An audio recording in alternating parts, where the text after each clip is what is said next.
Welcome to this week's episode of A Tale of Two Scribes. I'm the host, Eric Bishop. This is a place where interesting people come to share their stories. I hope you'll support tonight's guest. As for myself, I'm a father, author, travel enthusiast, and lover of the outdoors. If you'd like to see some of my creative works, my novels, please go to my website, ericpbishop.com. Thanks for joining us tonight, and enjoy the journey.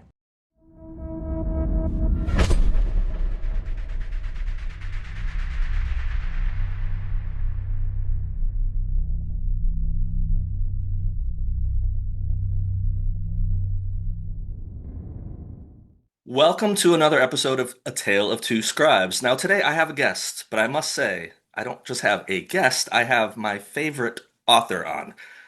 Our parents always tell us you're not supposed to have a favorite, but I do. Brad Meltzer, welcome to the program. I love you for saying that, man. Very kind of you. Well, we have a little bit of back and forth over the years, and you were one of the first people when I had this crazy idea to try to publish books that were open enough to provide me feedback and kind of tell me how things really worked. And yeah, I really I loved you for it. And you've always don't interact that often sometimes, but when I do or when I have a question, I know if I send you an email, I'm gonna hear back from you, which is not always the case. So I appreciate that. No, and you and right back to your kind. I mean, I know you say, but your kindness, anyone who listens to you knows it is appreciated by everyone. Well, thank you. And again, I've mentioned this before. I know I've said it to you is as I've got into doing this, you were the person that I saw how you did it, how you treated people, which is just the right way to do it, but it's not always how it's done. So I knew, however, I got my foot in the door, I want to do it like Brad Meltzer. So, and Very kind. I'm gonna stick to that mantra. So you keep leading, I'll keep I'm just gonna following. say, just watch your hair, man, because it's if you're doing it like me, you're gonna. Well, I was gonna make a comment of last time I saw you, which has been a couple years now, I think, because I haven't been able to come to the last couple signings because of family stuff. But I had less gray. But then I figured you'd Listen, probably be just like, listen. I'll take gray. I would "Oh, take gray any day. no problem." So, um, one cool thing is, I met you for the first. I've only think we've met three times. I met you for the first time in 2019. Almost, we're going to be looking at 7 years, I think, here pretty soon, which is a little disgusting that time's going on so fast. But the story I'd like you to start the interview with, which is really kind of more of a background of how you got into writing, is how you got that first book published and kind of the real quick version of what got you to that point of saying, I think I'm going to publish a book because that's a crazy thing to say sometimes. Yeah, I went to a job after college at Michigan to I had some debt to pay off, and this guy said, "Come work with me. I'll be your mentor. I'll take you under my wing." He said, "Don't go to law school. Come here. If you love it, you'll stay. If you hate it, you'll leave with some money in your pocket." hmm But that's a good deal. So I move all my stuff to Boston. I move everything to Boston at the time. And the week I get to the job, this guy's going to take me under his wing. And the week I get there, he leaves the job. And I'm like, what? And I thought, truthfully, Eric, I thought I wrecked my life. Yeah. I was like, I wrecked my life. I came, this is job's not working out. I moved everything here. There's nothing here. And I did what all of us would do in a situation where we think we wrecked our lives. Every one of you would do. I said, I'm going to write a novel. And I didn't know what I was doing. I just wrote, I thought everyone had one novel in them and one story in them. I should take my shot. hmm And my first novel quickly got me 24 rejection letters. And I remember getting that 23rd and 24th letter, but I was like, if you don't like that book, I'm going to write another. And if you don't like hmm that book, I'm going to write another. And the week after I got my 23rd and 24th rejection letter was the week I started my second book called The 10th Justice. And what I learned in that year was I just loved writing, and so I started that next book. And the 10th Justice. I'll be the first to say it. I got lucky, and it got sold. And we all know sometimes it takes one person, one editor to say yes, one person in our lives to change the whole trajectory of where we are. And our job is sometimes just to find that person. Yeah, absolutely. Well, and I kick back at the lucky thing only because I think the preparation you put into it met the opportunity that happened, whether that's luck, whether that's fate, whether No, that's and I appreciate divine that. And listen, intervention. I know it. I also believe, and I can't argue that, but I also believe that there are better writers than me who never get a shot. There Sure. just are people who just never get a shot. Yeah. And I and so I understand have that. to acknowledge that anyone who gets to sit around and talk to their imaginary friends all day, there's some luck. That's a lucky job. Yeah. Maybe it's thankfulness, but call it what you will. But it is really it's a lot of stuff beyond just me. I think it's one of those things that there's just no explanation for. So people say, why did it happen to you and not to me? And like with so many things in life, you might not ever know. But I tend to believe, and I tend to at least hope that it's for a greater purpose. And I think if you look at your body of work and if you look at what happened on that day when you finally got that yes instead of all those rejections, you can look at it from a little perspective now of saying that started that. It wasn't a ball going down the hill. That started the ball getting pushed up the mountain. Oh Um, yeah, no, no. There's always a new hill. I mean, there's, I remember when my second book came out. I was, it when I was writing it, it was, and this is the really my third book, but the second one that was getting published, and just the process of writing that first book was so it just came out of me. I think the Mhm. reason why you ever read a first book by someone, their first novel, it just has an energy. You know why? Because, Yeah. and you know this, because you don't know anyone's watching you. Mhm. You're just doing it because you love to do it. You got to get the story out. Yep. But when you finish that book and now people are watching, it's like saying go on the dance floor, in front of everyone versus dance in your bedroom by yourself. Like people are watching, and it Mhm. just you do it to yourself, but that whatever mental game you play makes it harder. And I remember going out with one of my favorite authors, and dear friend took me out, and I'll never forget, I was struggling, and I felt like I can't complain. I can't bitch about this because what kind of thankless ass would complain about having this job? Mhm. So I felt like I couldn't say anything bad about it, but I was struggling. And I'll never forget, he looked at me and he said, um, if it was easy, everyone would do it. And Yeah. I remember a light bulb. I know it sounds so obvious, but a light bulb went off, and I was like, "Oh, he's right. If it Yeah. was easy, everyone it's okay to admit it's hard." Mhm. And I will tell you, I've been doing this for 25 years, and it doesn't move any faster. I'm not Right. better at it. Like I'm still struggle every day. I'm like, can I make this work? Every day. But I like what the result brings, and I like that place I go in my head where everything Mhm. else just disappears. Yeah, there's something special about that. And the other thing is we get to do something that comparatively, if you look at it, I forget the stat is something like 180 billion people maybe they think have lived in the course of human history. And of course, who knows where they get the numbers and how accurate they are, but it's obviously in the multi dozens or 100 billion people. It's a new thing though for people to be able to have the ability to read and have the ability to write, in the sense that centuries ago, that was kind of limited because reading, the ability to, that's power. And there was definitely a concerted effort in some portions of history to keep people, keep them ignorant, you could say.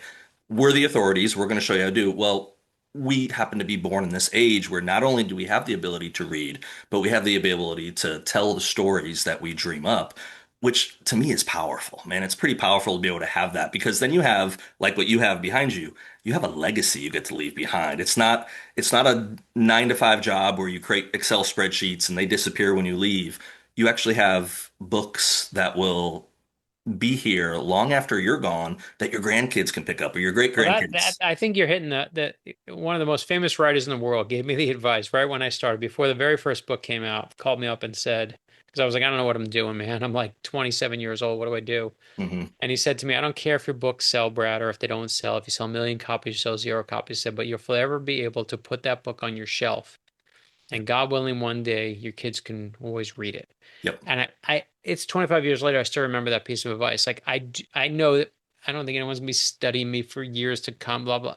I don't care. Hmm. I truly don't care. What I care about is, I mean, those kids I have, man, is just to leave that for them. And it is, it hits me. That is the thing. That's the legacy project. And that's why I tell anyone, if you have a book, don't worry about it, whether it's published or not, or where it Yeah. is, or how much it sells. None of that matters. And I think I probably gave you that advice too when Hmm. for your kids when your book came out, the very first one.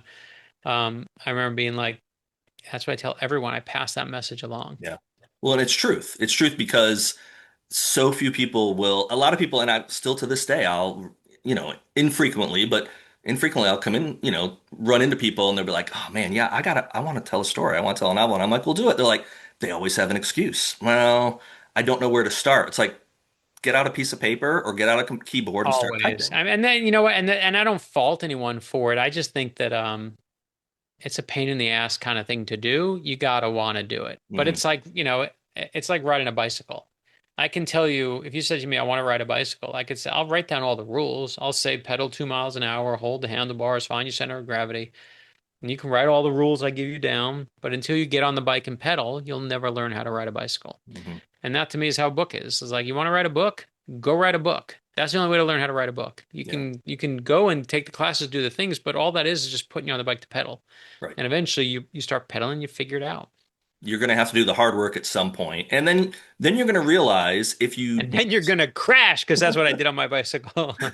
you are going to crash. But if you can get it to a point where it's done, you've accomplished something so Of amazing and so course. And powerful. listen, and you can as the cliche goes, you can always fix bad writing. You can't Right. fix no writing. You know Right, it. exactly. And then you might realize, hey, I hated every part of that process. Not only that, but I hate this thing I wrote. Well, then you get to wash your hands of it and say, okay, well, maybe I don't try that one again. What's the I next saw this suggestion? thing. Someone just sent me this thing. It said AI will never be able to write a book because AI will never hate itself enough to doubt itself enough and to hate everything it does enough to make it like a human. And obviously it's meant to be a joke, but I just love that. I felt like Yeah. that any writer understands that.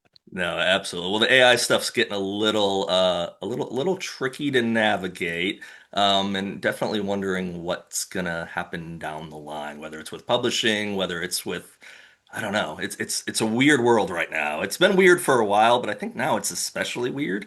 So I don't know. We'll do our best to navigate it That's and to right. figure it out. So.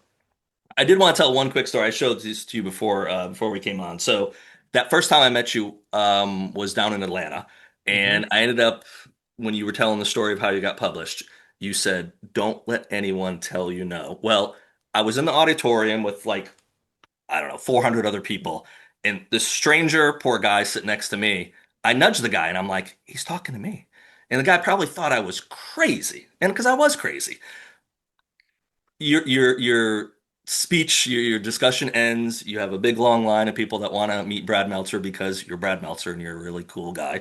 I'm in the back of the line waiting my turn, and first thing you said to me is, "I was talking to you." Now that guy wasn't there anymore to be like, "Really? He was talking to you?" And obviously you were talking to more than just me, but you had known my journey at that point. And that's something that I've gone back to over the years, especially as I finished that first novel, didn't get anywhere. I finished the second, and it took till four till someone, and it wasn't even a big someone, until someone said, "Yeah, you got something there. I want to publish that." It took that long, but over the years, I've always gone back when that struggle, when the agent said no, and this thing's happened. I've gone back to that moment and played it in my head and said, okay, that's the advice you're going to follow. You're not going to follow the naysayers that say, yeah, maybe you're not that good at this. Maybe you should just stop doing this. It's like, no, I have this desire in me. I have these stories that I think have been given to me. I'm going to get them out, whether it's for me, whether it's for 5 people, whether it's for 5 million people, whatever the number might be. It doesn't really matter in the scheme of things because that fulfillment of getting that story out really is why I start writing that first word. Yeah, no, listen, I had 24 people, 24 rejection letters, 24 people telling me to give it up, 24 people telling me you can't do this, you're bad at this. And I don't look back on the experience and say I was right and they were wrong and on them. That's a pig-headed way to look at it. Hmm. What I look back on is, and that's why it says that line on there is I look back and realize whatever your dream is, you have to chase it. And the only thing I know is whatever it is you're chasing, don't let anyone tell you no. Yeah. Don't let anyone tell you no. You were just the sweetheart enough to write it down. But I don't have it in a frame, but it is here. Yeah. And it has been the thing that drives me is just knowing that if I want it bad enough, I'm going to just work and work and work for it. And it won't all come my way and it won't all be the way I want. That's how it goes. But boy, Hmm. that chase is worth it. Yeah. Well, that's life too. Even and then even getting things at life sometimes when you get them, you work so hard. Um, I still remember. I can't feel it, but I remember that feeling of holding my book for the first time, and it was pure, just like your book behind you over there on your shoulder, No, Make I Magic. trust me. It was I still pure every magic. time I get a book, I just got one. long story, but and I was like, ooh, look, they Yeah, all still feel fake. They all look like my name is fake on it. I'm like, my friends made this as a prank. right. I hope that never ever gets old. Yeah, I got advanced copy of my sixth one about a month and a half ago, and man, when that came in the mail, I was an excited little kid to open that thing up and look at it and go, okay. And but then I said, okay, you're still not done though. You still have a couple tweaks to do on this thing. This is an advanced copy, so you still got to fix your boo-boos. But that just that sense of accomplishment, and again, like we were talking before, you get to pass that on to your kids because whether your kids go into a creative field or whatever they might do in that in their life seeing that example that their father or their mother gives them to say, hey, if you want to accomplish something, you can do it. You might Yep, fall and you might get hurt and you're going to have to get yourself back up. But if you really want it bad enough, at the very least, you can make the effort and you can give it everything you have. for sure. Yeah. Um, So the next thing, you have an interesting background for a writer. Typically, and again, typical is a bad thing sometimes, but normally someone stays in their lane. If they're going to write a political thriller, then that's probably their career. Chances are that's what they're going to write for the rest of their life, especially if that first book is successful, because they'll get pigeonholed into, Brad Meltzer, you're a political thriller writer. And Brad says, I'd like to do comics. And they're like, no, we don't do comics. You do political thrillers. That's your job. You're kind of one of the few, I'd say, at least that I'm aware of in the genre, that's broken out, that you've gone. So talk about how you got to that point where you said, "Man, I'm going to write comic books. Man, I'm going to write children because the children's books are very dear and special to my heart, just because of my kids and the books you've signed for them over the years and that are still on their shelves in their room. But how did you get to that spot where you said, I'm going to do something a little abnormal? Yeah, I guess I just don't I think for me it's the same thing as it always is when I saw that opportunity, I was like, I want to do that. If I Mm, was a smart person, I guess I should just have written political thrillers my whole life. I'd have a audience that just is knows this, understands this. You show up this month. But I remember one of the biggest authors in the whole world said to me once, has one of the most famous characters out there, said to me, if I have to write this character again, I want to put a gun in my mouth. And I remember thinking to myself, this guy is 5 million times more successful than I am. I hmm never want to have that life like that. Yeah. That to hate what you love so much. And so I was always hiding comic book references in my book. I always put them in there somewhere. They're always littered around. And hmm just for fun and nerdy, like my nerd friends to find them. And when the head of DC Comics asked me if I wanted to write Green Arrow for DC Comics, I remember I looked up at him. He was the last person in line, and he said, "You want to write Green Arrow for us? It's our number one superhero book." And I said, I've been waiting my whole life for someone to ask me that. And I did. And the funny thing was is when they announced it, people were like, "Why are you slumming in comics?" And this was back in those days. And I know it seems obvious now, but back then it was Kevin Smith, the director, was doing it, hmm and there was no one else but me. And everyone was like, "Why are you doing that?" And I just didn't care. Everyone saw it as like a step down or whatever. And I remember I was on this panel with Janet Ivanovich and Walter Mosley. And Janet Ivanovich leans over to me. They announced it in my introduction. So they said, "Hey, hmm just is doing Green Arrow," and she leaned over. She's like, "Man, I love Wonder Woman." And then Walter leaned over to me and he's like, "Does he still have Speedy?" Which is his sidekick, Robin.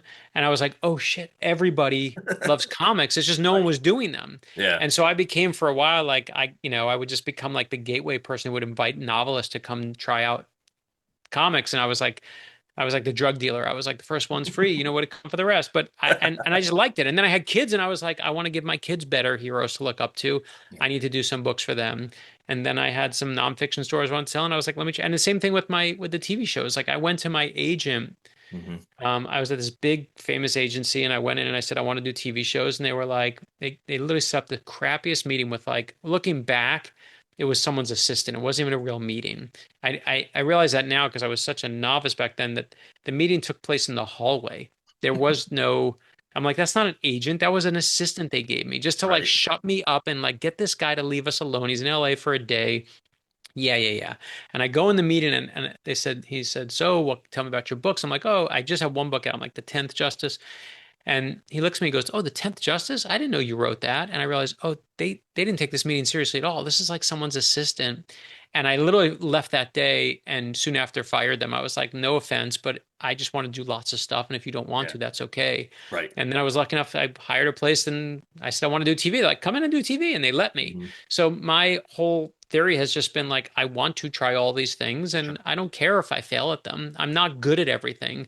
But Hmm. the one thing I'm good at, I really think that my one stupid skill set somewhere in there is that I'm not afraid of failing or at least trying. Hmm. They don't all they're not all gangbusters. Some have sold well, some have sold crappy, some do better, some do worse. Every TV show I've ever done has been canceled. I don't care. I like Hmm. the fact that I got to try.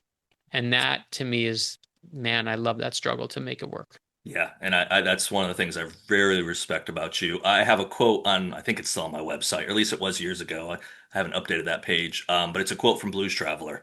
There's no such thing as a success who keeps trying. Coasting to the bottom is the only disgrace. So you Wait, can I keep, tell you the best Blues Traveler story? yeah, I'd love a Blues Traveler story. Absolutely. So when I'm in college and at the University of Michigan, Blues Traveler is just starting out. This is like 1990 or 1991. I forget what year it was. I think it was 90, 91. It was that year, my junior year. And this band called Blues Traveler that barely had, it was just the first album is out. Like, but Hmm. anyways, just starting. And their concert in Detroit gets canceled. And they put the word out that whoever comes up with $5,000, they will play there for the gig. And the word gets to our literally to our fraternity, and a Hmm. fraternity brother of mine is like, we got to take the social budget and get this band in. I didn't, no one knew who the band was, but Yeah, he was like cool enough to know who the band was. And for 3 hours on a night in whatever it was in May or whenever it was in Ann Arbor, you can ask them about it. They played in our kitchen. Blues Travelers played in the kitchen. And it was the craziest concert. And again, no one knew, like only the coolest music people that knew their music knew. right. And then a couple months after that, they were on David Letterman and they took off and they played Madison Square Garden. And one of my buddies gave him a t-shirt to wear. And at the garden, the drummer was wearing the shirt. So Blues Traveler has forever been intertwined with my personal social life That's cool. for reasons that are just made up of my own imagination. But it was a true real party that we got to attend. So the fact that you named of all quotes Blues Traveler, I cannot tell that story. There's a connection going on here. I don't know. It's happened 7, 8, 9 years ago. So yeah, just well, again, I don't believe really in coincidences. So I think things all come together for a particular purpose, whether we ever get to figure that out or not. Um, Besides the Blues Traveler, you have lived and are living an extraordinary life in the sense of opportunities open up, or you've opened up doors that have opened up other opportunities. But you've worked on Capitol Hill, right? You worked for Senate office. I did. I worked for the Senate Judiciary Committee. Okay. My Um, first internship ever.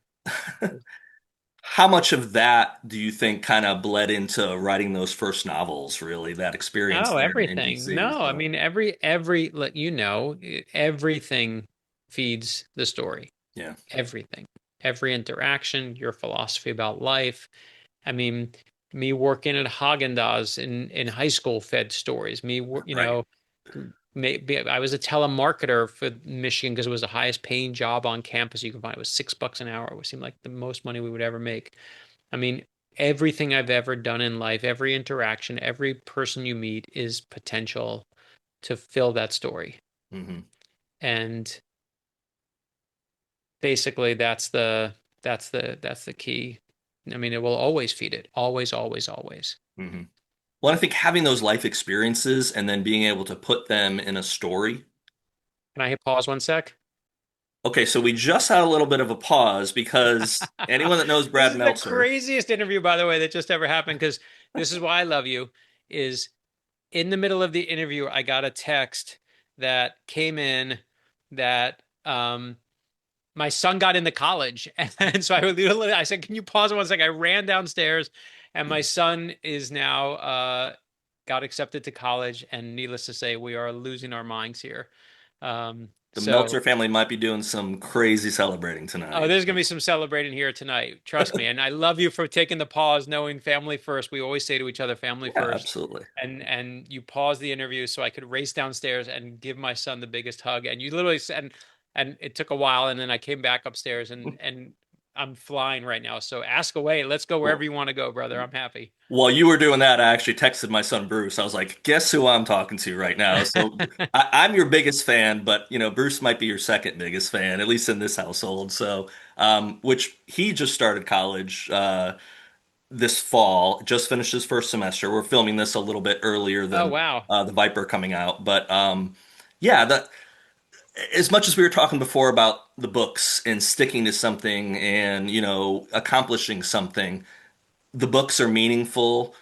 We love them, we cherish them. The doors that have opened, like especially for yourself, those doors that have opened because of writing that books is almost incalculable. I mean, how much has happened, but it pales in comparison to the number one job you have, which is your dad. And having your kids, there's nothing. And it's hard. It's hard as a dad because, and you've been through this before. I got to go through it. I'm going through it a little behind you. Is once they become adults, it's just, man, it's amazing in a way. It's powerful. You're excited, but then you're also like, man, they're not 7 or 8 anymore. They're not, the relationship has then changed. And at least for me, I don't know if you ever do. I find myself looking back at photos or videos from, 5, 10 years ago and going like, I took it for granted. And I'm grateful for those moments and I'm grateful for the moments I have with them now. But it's like, man, that time went by so quick that we're in a different stage of life now. Oh, I tell everyone, I said, whenever I meet a new parent, I say to them, "You're never gonna remember me. You never remember some bald guy said this to you, but just watch like that, Yeah. like that. It goes." And I remember when your kids were little and you bought the books for them, and then you Yeah. send me pictures, and Bruce is like gigantic now, I and know. um, and that's how I feel. And to watch my kid get into like here I am on book tour. We're supposed to be talking the thriller, blah blah blah, and and then this happens, and everything pales and everything goes away. Yeah. And I'm thankfully got some good news, so that was a good Yeah. one. Well, I'm glad I was able to celebrate it with the Meltzers today. That's quite I the thought for honor. sure you could hear us screaming on the microphone because you we kept the thing paused. I thought for sure my dog was barking like it was going bananas here. Well, it's obviously you must have that room soundproofed really well because of all the secret stuff that takes place there. All That that was secret, all that research, all that secret yeah, research, that's it. which you've got to do. And so we're going to talk about Zig and Nola, which is the reason why you're on is to talk about the Viper. But before we get there, when it comes to real quick, I want you to at least touch on the fact of not only does Brad write the political thrillers, then gets in the world of television and comics, but then you do this thing that I don't. I know you know how powerful it is because you get people to tell it to you, but you still maybe don't really fully understand the the distance the books have gone, but getting into children's books, which is not always the most lucrative, obviously, thing to write, but the power of ordinary people change the world. It can't be it can't be undone of what you've created out there, and even the PBS show has come from it. So you've had some like amazing things that have happened just from those experiences of writing those books. Yeah, no, that was the gift I never realized that Chris and I were giving ourselves. Yeah, Yeah. Eliopoulos, who's the amazing artist on it, and that series, the I Am series, and we started with I'm Amelia Earhart and I Am Abraham Lincoln, and the publisher said, "Oh, Q, you want to do 2 books?" And I said, "No, no, no, I want to do 100 books. I want to build a library." Hmm. And they did not laugh. And we are now, we're almost 40 books in. Yeah. So we're almost halfway there. And I love the fact that we get to put some good in the world and teach Hmm. kids. We're coming out. We just did I Am Simone Biles. We're about to come out with I Am Princess Diana, our first book on empathy. Hmm. And then we're doing I Am Teddy Roosevelt and to teach kids about, the man himself. And I love the fact that as America 250 rolls around, we have this library of real incredible heroes. Yeah. No, and it's a powerful thing to put out there, and especially because nowadays we're our world, and Of course. we've grown up in it where the world has dramatically changed in the past 30 years when it comes to technology, and to give our kids are bombarded with reality TV shows and now TikTok and Reels and all the other stuff. But to have something in book form that you can give to someone, or you can read to your child, or your grandchild, or a friend's kid, whatever it might be, And to have that element of what they don't always get in entertainment is they have an element of truth and of seeing someone that started off just like them that can do extraordinary That's things. always the secret sauce. Yeah. We show, Abraham Lincoln and the more than half a dozen elections he lost. We show you the election that George Washington lost. We show you when Rosa Parks gets turned down by that person on that bus and doesn't have it that day to stand Hmm. up and say something. And every person that we write about has moments where they're scared and they're terrified, whether Yeah. it's whatever it might be, but they go forward. And that's the lesson I want for my kids is Yeah. to learn that lesson, keep going forward. I mean, really it goes back to your quote, right? It's just keep going whenever, Hmm. even when people tell you no. Even when you tell me that's your quote. That is the No, Brad. that's what I said. It's going back to the That's quote I've said. You're that's bringing me full circle. the Brad Meltzer quote. So absolutely. So one other thing before we dive back into the world of fiction is you've also done this amazing thing to even branch out a little further because you're an underachiever, right? Is to start taking periods of history and having a new introduction to them to the readers, whether it be JFK or Lincoln. The Nazi conspiracy. So how did those come about? Was that something that you pursued, or did something that they publishers say, "Hey, are you No, no, interested in no. The this?" publisher, actually, my first publisher, I said, I have this plot to kill George Washington that nobody knows about, and would you do it? And the publisher rejected the book. My Oh thriller wow. publisher rejected it. And it's funny, when the book came out and did well, when the first conspiracy first came out, it was a nonfiction story about a plot to kill George Washington at the height of the Revolutionary War. The old publisher, because I sold it to a different publisher, Hmm. came to me and said, "Why didn't you offer us this book?" And I said, "I did. Your editor rejected it." And he was like, "What?" And I'm like, it wasn't me. So, Right. and by the way, our publisher also rejected my first kids book. So maybe I wasn't really, I wasn't, now that I'm just thinking about it, maybe the reason why I keep doing these things is because people keep rejecting them and then I just want them to work, make them work more. Yeah. But nearly everything that I've tried to do, I got rejected first somewhere Hmm. else, and I just said, I don't care. I'm passionate about this project. But obviously, I always find my way back to the thrillers because that's my first love in this whole industry. And Hmm. I love that that JFK conspiracy book, the Nazi conspiracy book about the plot to kill FDR, Stalin, and Churchill. I mean, those books were so vital that Josh mentioned I got to work on them together, and Hmm. I'm working on the next one now. But I love, love, love to do each of these things. But I think it also helps me stay recharged and refreshed when I come back to the thriller. Sure. It feels like it's still a brand new thing. Yeah. Well, and I think it's a little harder. I because you end up having about a 3 or 4 year time frame between thrillers nowadays. This is 4 years. This is Yeah. four. Okay. This Yeah. is four. I used to, I still takes me 2 to 3, and now it takes me 3 years to write them. It used Yeah. to be 2 years. And with all the other stuff I'm doing, it just adds another year to it, is really what Hmm. happened. But I like doing all the other things. So Yeah. that's the way it goes. Well, do stuff you It's not enjoy. like we're not putting out work, right? It's still there. Right. But you have to do what you enjoy too. I think when you don't, or when it's like you'll hear stories sometimes of people if they're trying to chase the market. Well, thrillers aren't selling well. A political thriller might not be, stay in the New York Times. So I'm going to go write a romance novel. Do you want to write a romance novel? No. Well, then probably not a I good mean, idea to write a romance novel. I've never thought about them. Clearly, looking at my career, I've never thought about the marketplace because should just be in one place and be focused. But whatever there are benefits and there are negatives, but I'm not trading them. No. And I've obviously heard you talk about it before, but real briefly for our audience, where did that idea for Zig come in? And what was the moment that you're like, there's a story here that I think I need to share? Yeah, Zig was built. I do a lot of work still with the USO. Hmm. They've taken me all over the world, been to Qatar and Oman and Cuba and I mean all the Kuwait, and going to entertain the troops. And it was there I learned about Dover Air Force Base. Hmm. And I didn't know what Dover was at the time. It's where all of our troops, their bodies, those flag, and we've all seen it, those flag covered coffins that come off the Hmm. plane, and everyone salutes when a service member dies and is killed in action.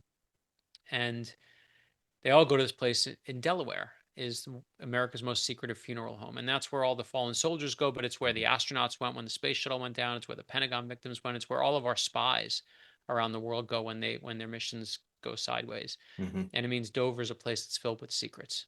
Yeah. and I love secrets. And I found these morticians there will spend 12 hours rewiring someone's jaw and smoothing it over with clay, rebuilding their face so that a family could see their son one last time, Hmm. rebuild someone's hands so they can hold their son's hand one last time. And I just was so moved by the care that they gave to these fallen soldiers. That's where Zig came from. And Hmm. Zig is this, believes in the idea that if you're a good person, you put good in the world, that the world becomes a better place. Hmm. And Nola, his counterpart in the book, believes the exact opposite. She believes if you want the world to make sense, you got to force it to make sense. You got to Hmm. grab it by the throat and shove it, especially when you're fighting against injustice. Right. And that's also an idea worth fighting for. And I Hmm. think, honestly, Eric, I spent a long time just thinking, like, which side is right. And I realized they're both me. They both Sure. are me. And I've been trying to figure out which side is right, but it's taken me a long time to figure out they're both right. Hmm. We all of us have war and love in us, Yep. right? We all have moments where we're completely loving and we're so generous, and we have moments where we're completely selfish a-holes that will just pick a fight, get in a fight, or stand up for someone who's in a fight. Hmm. And um, and I used to think I had to choose, and I don't. It's just what you're seeing in these books is both sides of myself, just on display. Yeah. Well, it's easy sometimes, especially if you're just trying to put a book out and tell the story of the hero. It's easy to put that emphasis on the good guy, whoever that might be, and what they're trying to accomplish. But we both know life is pretty nuanced.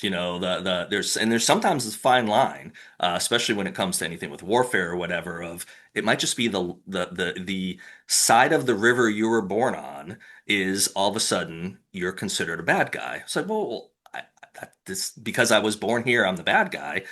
So it's complicated, and so to be able to take anything that's complicated and put it into written form and to be able to tell a story from it, I think you get to teach people a truth that they might know, but they need a reminder of. And I think that's the powerful thing about writing Zig and Nola's stories. So tell our audience what is happening during the third book because this is third book in the series. So the Yeah, yeah, and you Viper. don't have to read any of the others. Our quote on the cover, that our blurb says, "This is the perfect place to meet Zig and Nola." It opens with a man walks into a funeral home of all Hmm. places, carrying his favorite blue suit because it's the suit he's going to be buried in. He's dying, and if you're dying, you pick out what you're going to wear to your funeral. Hmm. And here's the thing, Eric, is if you open up a bank account, paperwork gets filed. Government can track it.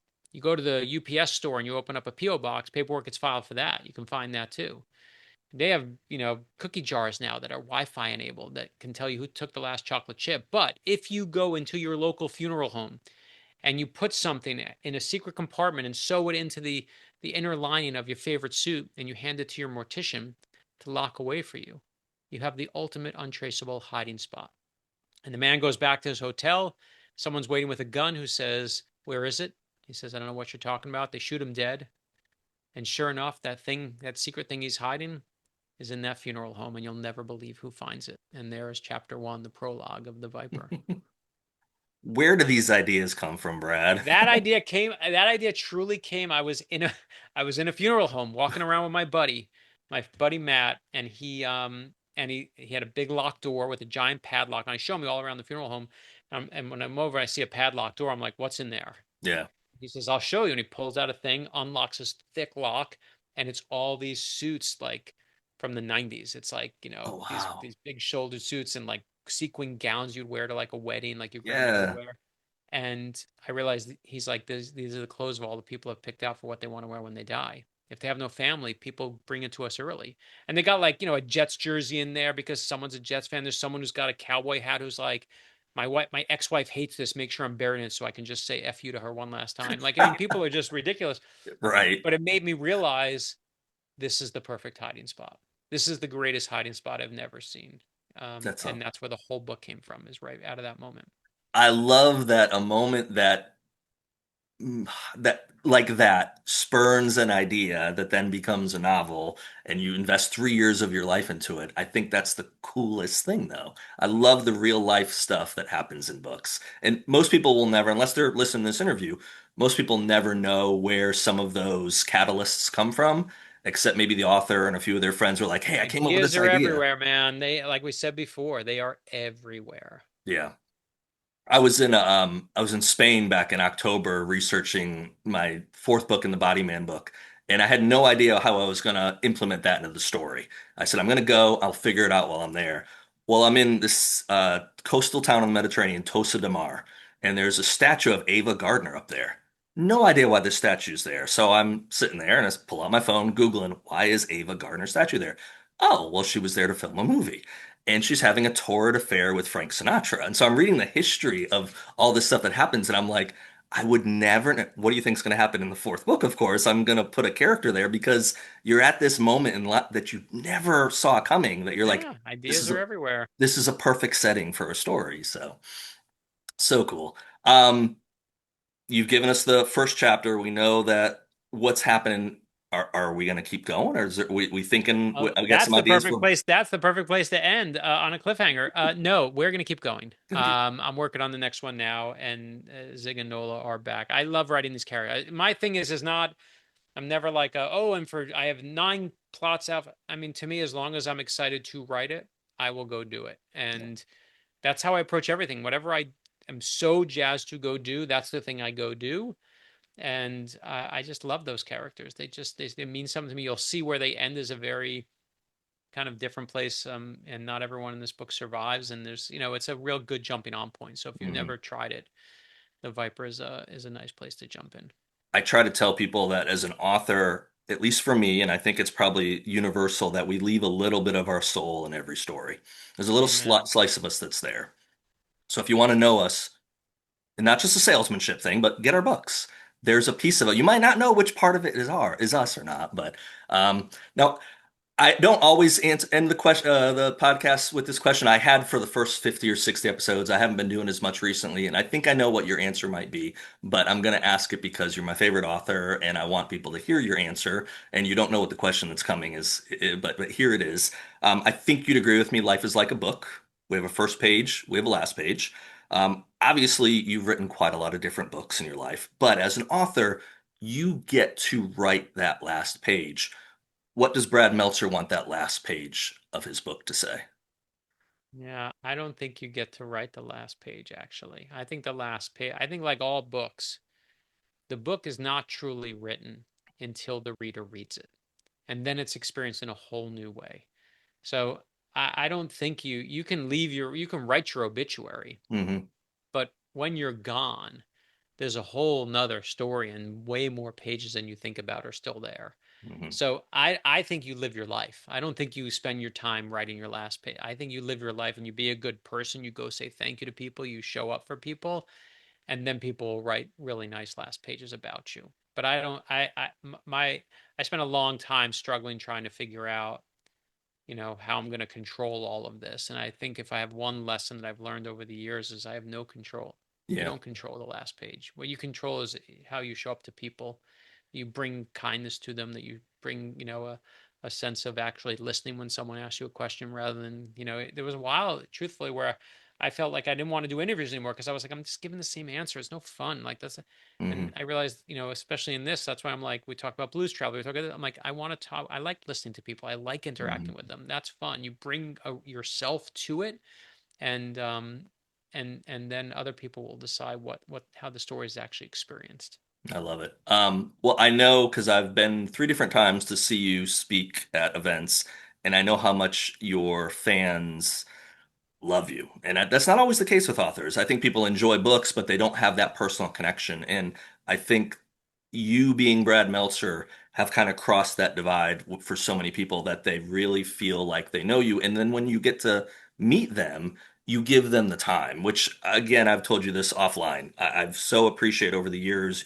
You filmed videos for birthdays. You sent Bruce a graduation video, and I played it up on the screen, and he was like, it's Meltzer, and you, Jack Carr did it. I had a Happy bunch to of do people it. that Happy to do it, my that friend. did the videos, and that stuff, like to me, man, you can't. That's how you treat your readers with the utmost respect. Is that Listen, the attention you person who give to wrote them? my very first fan letter, I was invited to her wedding. Like, I'm still in touch with her. Shelly, I know if you're listening out there, I love you too. Like, I mean, those people are family. They've been with me for 25 years. We Yeah. started as kids. We had kids together. They watched them grow up. We see them in college. We've been through it together. And the same with you. So thank you for doing this, my brother. Well, thank you for coming on. The Viper, we're going to air this when the Viper is out. So the Viper, I usually ask people, where should they find it? But I know the answer to that. The Viper's going to be everywhere. Go to Amazon, Barnes and Noble, any kind of bookstore. You're going to have a copy of the Viper. You need to get it. And you need to support Brad. And then you can see the next to the Meltzer sign. There's a few other books there that they can pick up. So That's right. Well, keep going, man. Keep going. thank you for coming on. I appreciate it, Brad. Thanks.